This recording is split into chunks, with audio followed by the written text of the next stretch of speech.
There's something I don't think we talk about enough. Not because it's controversial or dramatic in a way. Not because it's going to get clipped or stitched or argued about in the comments. I think because it's quiet background noise. It's the stuff you only see when you've been doing this for a long time. Long enough that you can look back and barely recognise some versions of yourself. Long enough that you realise some of the advice you followed probably shouldn't have had been advice at all. This video isn't about trends. This isn't about what's hot right now. Yes, I said that in Zoolander voice. It's not even really about books. It's about a decade of doing this and the things I wish someone had actually said to me at the beginning. I'm Darth James and this is The Bald Book Geek. In the next few weeks, this channel turns 10. 10 years of uploads, 10 years of trying things, 10 years of deleting stuff, unlisting things, cringing at thumbnails, wondering why on earth I thought that intro voice was a good idea. And instead of pretending I've figured YouTube out, because I absolutely haven't, I wanted to do something a little different for the anniversary. I wanted to talk about what I've learned the hard way, not gurus or blueprints, just someone who stuck around long enough to make a lot of mistakes and grow in public. So if you're new, this might help. If you've been here for a while, some of it might sound familiar. And if you're thinking about creating anything, videos, writing, whatever, maybe this will save you a lot of unnecessary stress. So let's just get into it. 1. And this is a big one. Don't try to fit in. Don't try. Don't try to fit in at all. I did for a long time. Early on, I was trying to sound like other people, trying to talk about the right books, trying to hit the right tone, trying to be palatable. And the weird thing is, it kind of works. People didn't hate it. But you slowly disappear inside it. You become faceless in the worst way, technically fine, emotionally hollow. You don't need to conform to other people's expectations to do this. You do not need permission. You do not need to sound like the community voice of the month. If I could go back and tell my past self this, stop sanding yourself down for other people. Ironically, that's the part that people actually show up for. 2. You're allowed to keep parts of your life private. Someone really should have told me this earlier. Not everything has to be content. Not every experience needs to be processed publicly. You don't owe the internet your entire inner life. There are things I shared too early, things I shared because I thought transparency meant everything. It doesn't. Privacy is not dishonest. Boundaries are not betrayal. You're allowed to have part of your life that's just yours. No cameras, no context, no expectations, just existing in the best way possible. Keep that boundary between your real self and internet as far apart as you can. 3. Sometimes you have to burn bridges. This one's uncomfortable, but it's true. Sometimes the only way forward is away from certain people. Not every bridge is worth maintaining. Not every connection is healthy just because it looks friendly on the surface. Some people will stick around because it benefits them.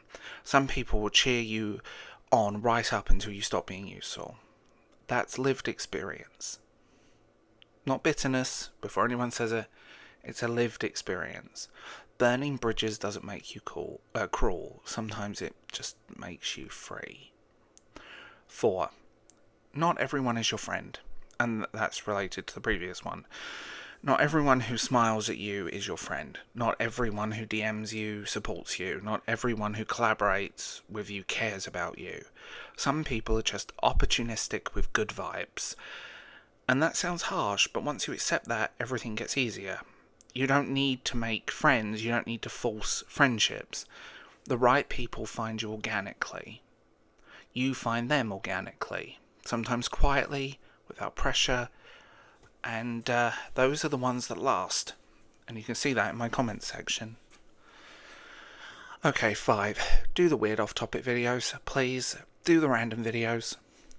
Do the ones that aren't brand appropriate. Do the videos that make absolutely no sense on paper. Talk about the weird books, the stuff that makes you tick, the obscure stuff. The books, the media that makes you go, makes other people go, why are you talking about that? These videos are oxygen. They remind you of why you started. They stop your channel from becoming content mill. Hi, a whole year of top 5 videos. We do not talk about the top 5s. Not everything needs to perform. Some things need to exist because they find the right people and they're good for you. 6. Learn your YouTube studio, seriously. This is practical advice and I ignored it for years. Your YouTube studio is not the enemy. The inspiration tab is genuinely useful. It shows you what people who already watch you are actually watching. Not trends, not vague advice. It shows you where you're hitting. You don't have to use it, but understanding it gives you options, and options mean less panic. 7. Boundaries exist for a reason. It is okay to have boundaries. You don't have to reply to everything. You don't have to justify every choice. You don't have to absorb every opinion. If people have something to say about your content, that's fine, but you don't have to listen to it or internalize it. Background noise is just that, background noise, and the internet is full of it. Literally, and a lot of the people are full of it, but that's a whole different discussion. Just keep going. Keep going. Okay, 8. It's okay to pause when filming. This is such a small thing, but it matters. When you're filming or recording and your brain stalls, stop, take a breath, reset. You don't need to power through like a robot. You don't need perfection. Imperfection is human. And honestly, I think it's more watchable. I think people prefer content that sounds like a human being, even if some of you think I'm AI. Do you think I'd pay for this voice? 9. You do not need expensive gear. Please do not bankrupt yourself. If your camera is decent, the audio is clear, and you got some natural light, that's fine. 99% of the equipment people buy ends up collecting dust. Skill and comfort matters more than specs. You don't need expensive equipment to make YouTube videos. Trust me. Just good sound, some nice lighting, you'll be fine. Or just do what I do. And 10. It's okay to quit and come back. This one matters. It's okay to stop. It's okay to regroup. It's okay to take breaks. Quitting doesn't mean failure. Sometimes it means survival.